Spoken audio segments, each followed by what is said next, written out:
Hey everyone, welcome back to my channel. My name is Emily, and today we're going to be talking about college and disability. I know a lot of y'all are probably around college age, and some of these tips can be applied whether or not you're in school and regardless of what stage of your education you're in.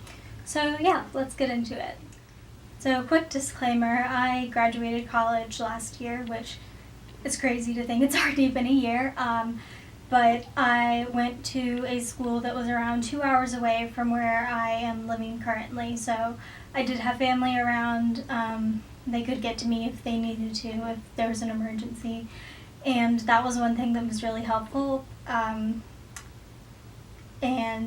if you're doing school, it may look different for you. You might be hours away, like really far off, or you could start going to a local school.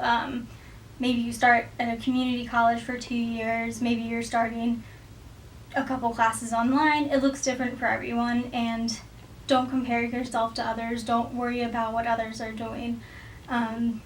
Just focus on your goals and what you want to do. And another quick disclaimer, I guess, before I begin. Obviously, if college isn't something that you were able to do, that you could afford to do, or that it just wasn't an interest to you, there's absolutely nothing wrong with that. For me, though, it was something that I had always aspired to do. I always knew that I wanted to go to college. I was very lucky to have family, and my parents encouraged me to go to school and that valued education. So that being said, I'll get started. So one thing I would recommend, no matter where you're going, how you're doing college, plan ahead. That means you need to look into what possible accommodations there could be for you. That means speaking with your Office of Disability, more than likely, and you will probably have to register with the office, and oftentimes that means you need to provide paperwork from a doctor just with your diagnosis, and maybe explaining why you might need the accommodations that you're requesting. So for me, the accommodations that were really helpful, my first 2 years I lived on campus, and I lived in a single room. So I didn't have a roommate, and the bathroom was also accessible because I knew that for me, I needed a lot of sleep and a lot of downtime. And I was on a first floor, and it was an air-conditioned dorm. So that was really important just for me. I get overheated. Like I said, needed a lot of rest. I get very fatigued easily, and I just knew having a roommate would make life more difficult for me, even though in some respects I wished I had a roommate, because you always think of having a roommate and becoming best friends with your roommate, and that didn't happen for me because I didn't have a roommate. So in some ways that was an isolating experience, and I would caution you, if you think a single dorm room is for you, then make sure you're still socializing. Overall, I'm very happy that I had a single dorm room for the first 2 years on campus. It was convenient. It made life so much easier for me. So overall, like I said, just plan things out. Some other accommodations I had were I was able to sign up for classes early, because for me, mornings are awful, and that's when I'm most symptomatic at times. Although I do tend to crash in the evening, like around 6 o'clock, honestly. But I was able to at least I had more of a choice in what classes I was able to take.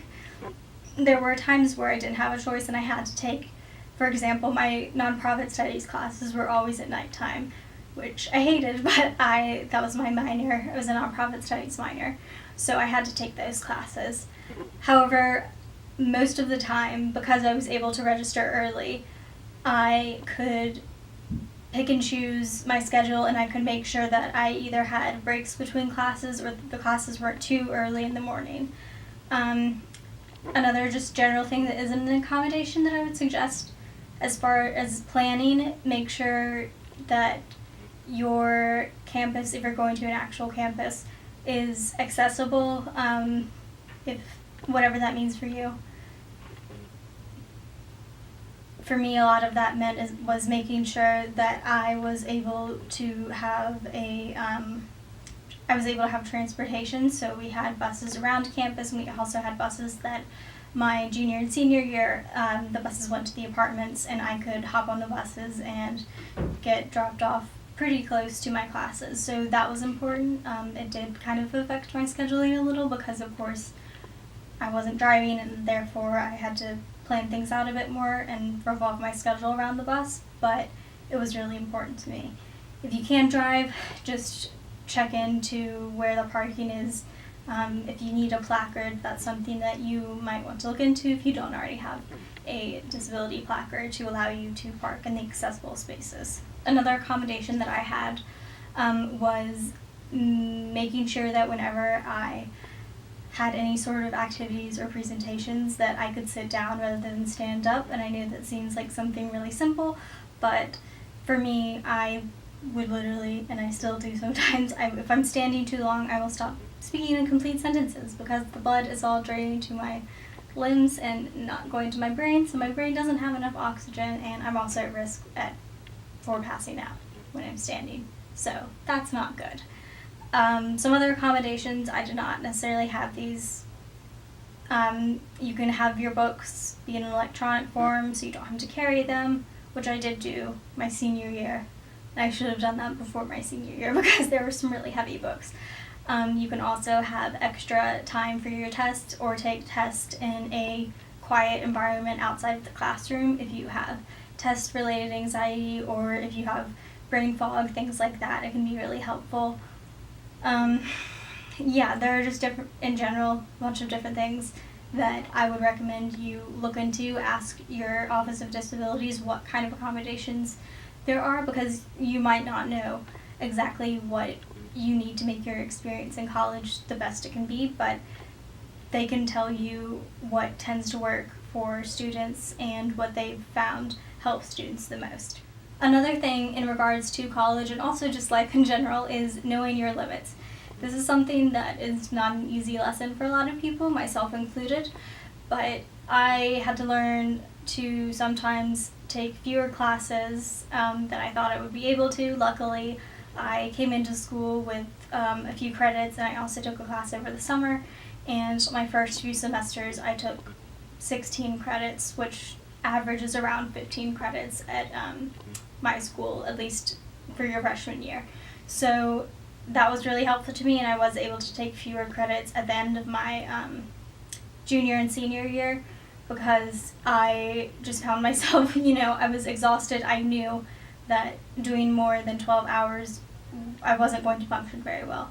So that was something that was really helpful for me, and it's hard to take a step back sometimes and acknowledge that you can't physically do the amount of work you want to do, but it's really important to make sure that you don't push yourself so you don't end up in the hospital or flaring or just overall feeling miserable.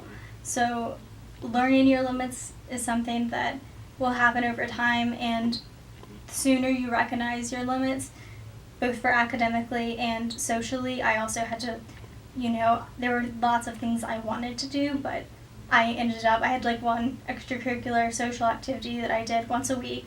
Couldn't always do that, but I had to kind of prioritize everything and figure out what was most important to me, which I was there for school, so that was a priority. These two things sort of tie together.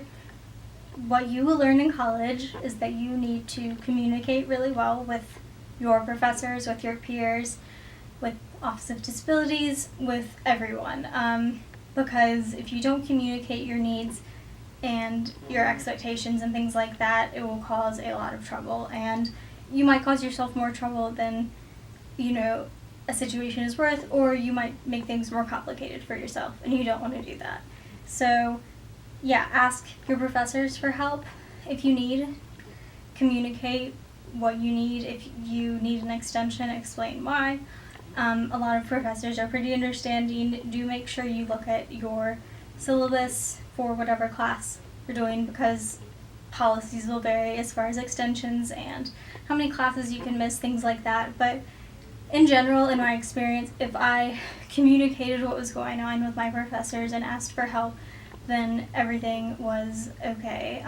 For example, I felt like my heart was skipping beats at one point in the semester, which was really sudden, and it was a new symptom for me and felt really scary. I didn't know what was going on, so I had to miss a class that was my day for presenting a paper, and just shot off a quick email to the professor. I apologized, said I would, do makeup work if needed, and that I had to go to the emergency room. And he was totally understanding. I had professors who were really great about the accommodations I needed, because they just understood, and don't feel guilty for getting accommodations, because that's just making life more accessible for you in school.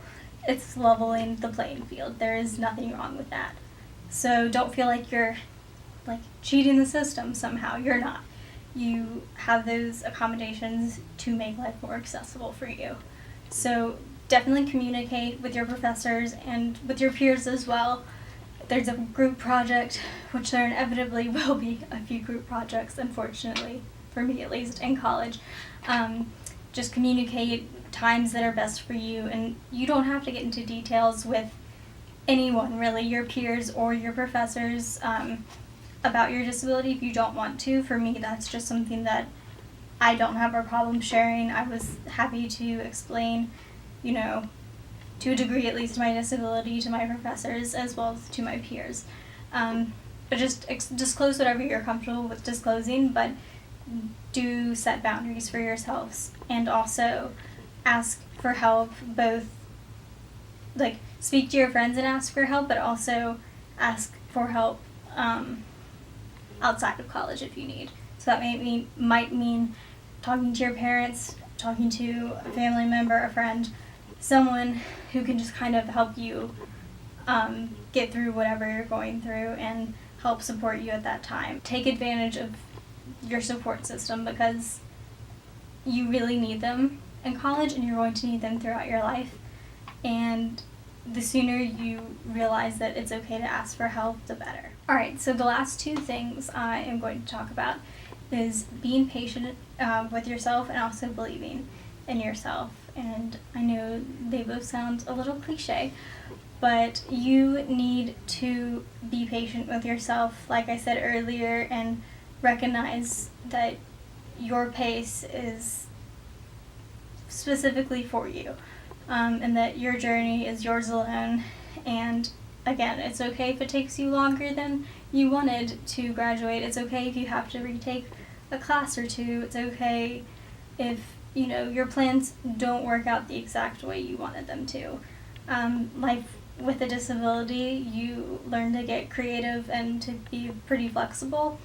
So you need to apply those lessons to college as well, and you need to just take a step back sometimes and be patient with yourself and say, alright, maybe it sucks that I have to withdraw this semester, maybe I have to retake another class, or maybe I have to take a semester or two off for health reasons. That's fine. Your health needs to come first, as hard as that is in college. And definitely, I know for me and for a lot of students, especially in Western culture, grades are emphasized a lot, and it's easy to just focus on, I need to get the best grades possible, and I need to do this and that. But you need to remember that your health comes first. You will graduate. You will meet your goals, and you really need to believe that you are capable of doing those things. Maybe it'll take longer, but it doesn't really matter how long it takes. It matters that you're going to get there. Alright guys, that's it for today. Let me know if you are currently in college, if you have graduated college like me, or if you are in high school or younger and kind of looking towards the future and just wanted to know what it was like, and some tips for college. Like I said, a lot of these tips can be used no matter what stage of education you're at, and just for life in general. So let me know what you guys would like to see next on my channel. Please like and subscribe, and I'll see you guys later. Bye!